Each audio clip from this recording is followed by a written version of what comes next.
दोस्तों, ये कहानी उत्तर प्रदेश के एक छोटे से गांव की है, जहां एक आदमी ने अपनी वफादार बीवी और मासूम बच्चों को ठुकराकर दूसरी शादी कर ली। मगर कुदरत का इंसाफ होता जरूर है, चाहे देर से ही क्यों ना हो।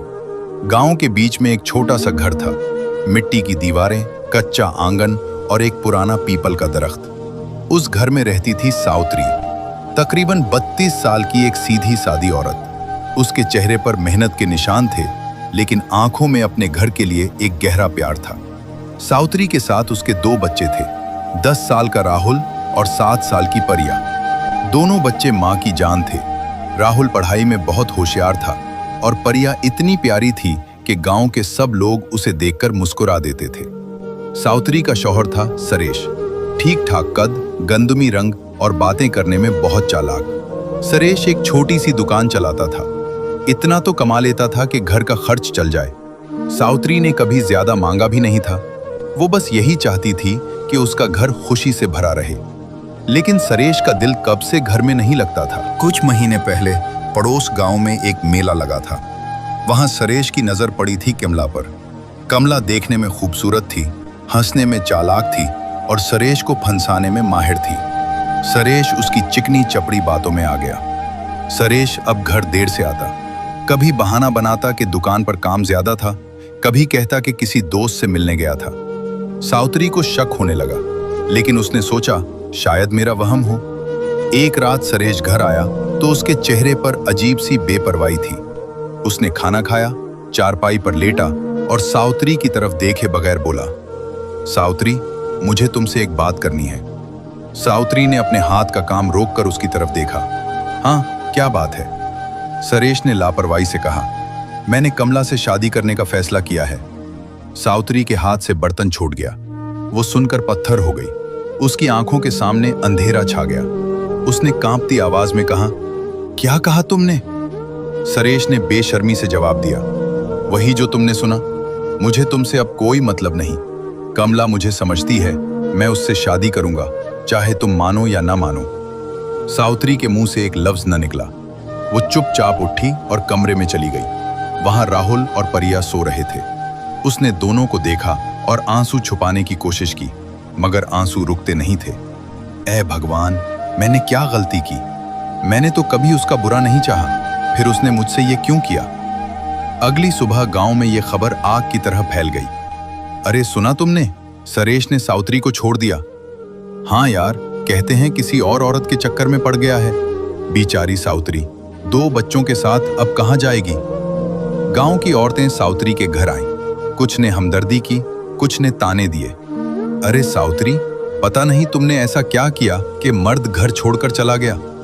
सावित्री ने आंखें उठाकर देखा और आहिस्ता से बोली, मैंने कुछ नहीं किया, बस एक वफादार बीवी और अच्छी मां बनने की कोशिश की। अगर यही मेरी गलती है तो मुझे कबूल है। कुछ दिनों बाद सरेश ने घर में कमला को ले आने की बात की। उसने सावित्री से कहा, तुम बच्चों को लेकर अपने मैके चली जाओ, ये घर अब मेरा है। सावित्री की आंखों में आंसू आए, लेकिन उसने घुटने नहीं टीके। उसने सिर्फ इतना कहा, ठीक है सरेश, मैं जाती हूं, लेकिन याद रखना बच्चे मेरे साथ जाएंगे। सरेश ने लापरवाही से कहा, ले जाओ उन्हें भी, वैसे भी ये मुझ पर बोझ हैं। ये बात सुनकर राहुल, जो दरवाजे के पास खड़ा सब सुन रहा था, उसकी आंखों में आंसू आ गए। वो अंदर गया और परिया का हाथ पकड़ लिया। परिया ने भाई की तरफ देखा। भैया, क्या पापा हमें नहीं चाहते? राहुल ने अपने आंसू पोंछे और बोला, हम मामा के साथ हैं ना, सब ठीक हो जाएगा। सावित्री बच्चों को लेकर अपने मेके आ गई। उसके माँ बाप बूढ़े थे, उनके पास भी ज्यादा कुछ नहीं था, लेकिन उन्होंने अपनी बेटी को अपने सीने से लगा लिया। बेटी, तू फिक्र मत कर, जब तक हम जिंदा हैं तुझे कोई तकलीफ नहीं होगी। सावित्री ने अपने आंसू पूंछे और उस दिन एक फैसला कर लिया, मैं टूटूंगी नहीं, मैं अपने बच्चों के लिए लड़ूंगी, उन्हें कोई कमी नहीं आने दूंगी। अगली सुबह से सावित्री की नई जिंदगी शुरू हो गई। वो सुबह सवेरे उठती, बच्चों के लिए नाश्ता बनाती, राहुल को स्कूल भेजती और फिर खुद पड़ोस के खेतों में मजदूरी करने निकल जाती। शाम को थकी हारी वापस आती, फिर बच्चों के लिए खाना बनाती और रात को देर तक कपड़ों पर कढ़ाई करती, जो वो बाजार में बेचती थी। इसके हाथों में छाले पड़ गए, कमर में दर्द रहने लगा, लेकिन उसकी आंखों में एक जिद थी, कि मैं अपने बच्चों को कभी कमजोर नहीं पड़ने दूंगी। इधर सरेश ने कमला से शादी कर ली। गांव में धूमधाम से शादी हुई। कमला उसके घर आ गई। शुरू में सरेश बहुत खुश था। उसे लगता था उसने बड़ा अच्छा फैसला किया है। लेकिन कुछ महीनों बाद असल रंग सामने आने लगा। कमला दिन भर घर में बैठी रहती। खाना पकाना उसे आता नहीं था, या शायद वो करना नहीं चाहती थी। वो सरेश से हर रोज नई फरमाइशें करती। कभी नए कपड़े चाहिए, कभी गहने, कभी बाजार घुमाने की जिद। सरेश की दुकान से जो थोड़ा बहुत कमाता था वो कमला की फरमाइशों में उड़ने लगा। घर में तंगी होने लगी। एक दिन कमला ने गुस्से में कहा, तुमने मुझसे शादी के वक्त कहा था कि बहुत अच्छी जिंदगी दोगे। ये क्या गरीबी है, मैं ऐसी जिंदगी के लिए नहीं आई थी। सरेश ने कहा, कमला अभी थोड़ी तकलीफ है, आहिस्ता आहिस्ता सब ठीक हो जाएगा। कमला ने मुंह बनाकर कहा, कब तक इंतजार करूं? घर में रोज लड़ाई होने लगी। सरेश को अब समझ आ रही थी कि कमला को उससे प्यार नहीं था, बस उसकी दौलत का लालच था। लेकिन अब बहुत देर हो चुकी थी। 5 साल गुजर गए। इधर गांव में सौतरी की मेहनत रंग ला रही थी। राहुल पढ़ाई में सबसे आगे था। उसके टीचर कहते, अरे सौतरी भाभी, आपके राहुल ने तो कमाल कर दिया, पूरे जिले में पहला नंबर आया है। सौतरी की आंखें खुशी से भर आती। वो रात को अकेले बैठकर रोती भी थी, लेकिन सुबह फिर मुस्कुराकर उठती। परिया भी अब स्कूल जाने लगी थी। वो अपने भाई जैसी समझदार थी। वो माँ के साथ घर के काम में हाथ बटाती। मामा आप बैठें, मैं बर्तन धो देती हूँ। सौतरी उसे प्यार से देखती और दिल में सोचती, ऐ भगवान, तूने मेरी औलाद तो अच्छी दी है।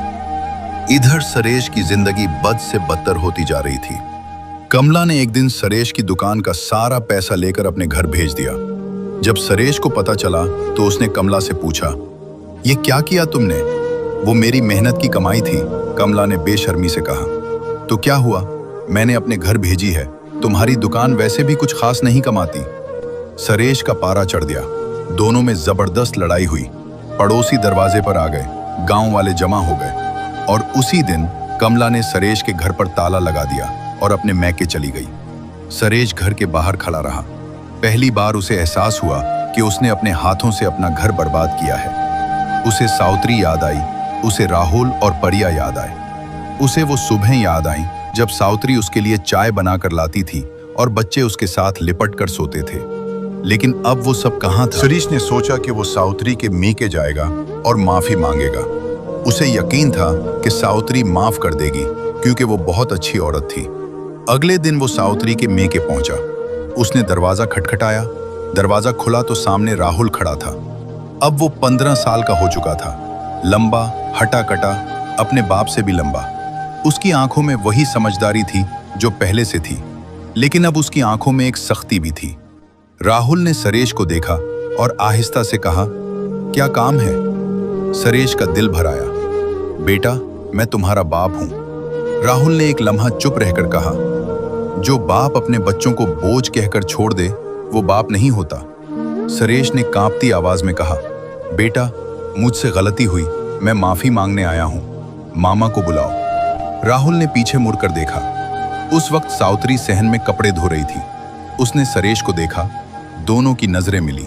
सावित्री के चेहरे पर न गुस्सा था न नफरत, बस एक गहरी थकन थी, और उस थकन के पीछे एक फैसला। सरेश ने आगे आकर कहा, सावित्री, मुझे माफ कर दो, मुझसे बहुत बड़ी गलती हुई। कमला ने मुझे धोखा दिया, मैं वापस आना चाहता हूं। सावित्री ने हाथ का काम रोका, आहिस्ता से सर उठाया और सरेश की आंखों में देखकर बोली, सरेश, तुमने जब मुझे और मेरे बच्चों को छोड़ा था उस दिन मैं भी टूट गई थी, बहुत रोई थी, बहुत दुआएं मांगी थी, लेकिन फिर मैंने फैसला किया कि मैं टूटूंगी नहीं, मैं अपने बच्चों के लिए जीऊंगी। उसने परिया की तरफ देखा जो दरवाजे के पास खड़ी सब सुन रही थी। फिर राहुल की तरफ देखा।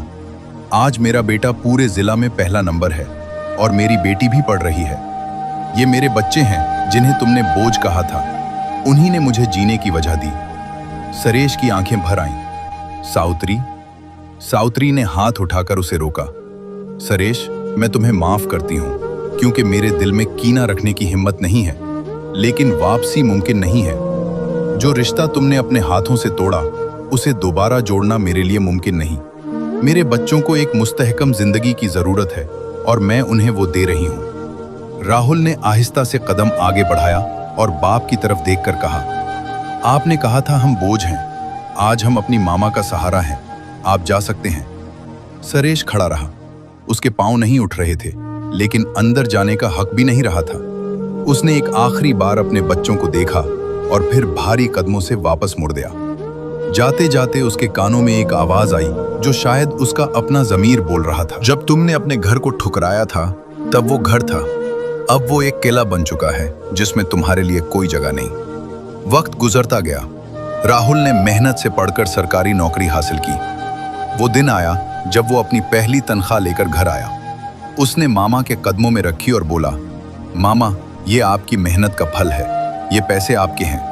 सावित्री ने अपने बेटे को सीने से लगा लिया और आंसू बहाने लगी। लेकिन इस बार ये आंसू गम के नहीं थे, खुशी के थे। वो खुशी जो सिर्फ एक माँ को मिलती है जब उसकी मेहनत रंग लाए।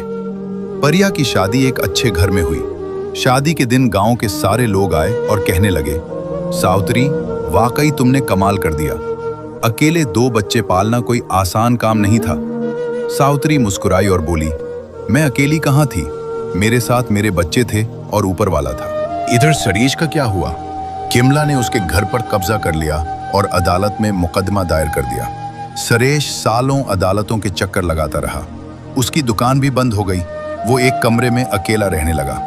बुढ़ापे में बीमार पड़ा तो कोई पूछने वाला नहीं था। एक दिन उसे अस्पताल जाना पड़ा। वहां उसने देखा कि एक नौजवान डॉक्टर बड़े इत्मीनान से मरीजों को देख रहा है। उस नौजवान ने सरेश के पास आकर कहा, लाइए, आपको क्या तकलीफ है? सरेश ने ऊपर देखा तो वो राहुल था। राहुल ने भी पहचाना। दोनों कुछ देर खामोश रहे। फिर राहुल ने पेशावराना अंदाज में कहा, आपको क्या तकलीफ है, बताएं। न नफरत न गुस्सा, बस एक डॉक्टर का फर्ज। सरेश की आंखों से आंसू निकल आए। उसने कहा, बेटा, मैंने तुम्हारे साथ बहुत बुरा किया।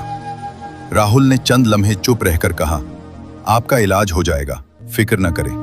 और ये कहकर वो अगले मरीज की तरफ बढ़ गया। सरेश वहीं बैठा रहा। उसे समझ आ गया कि बेटे ने माफ तो कर दिया, लेकिन बाप का रिश्ता अब सिर्फ याद में रह गया है।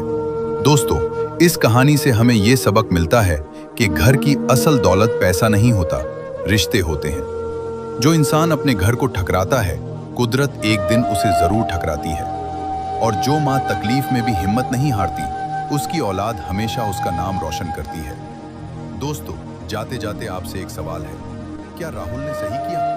कमेंट करके जरूर बताना। मजेदार वीडियो देखने के लिए हमारे चैनल को अभी सब्सक्राइब करें और वीडियो को लाइक करना बिल्कुल मत भूलें।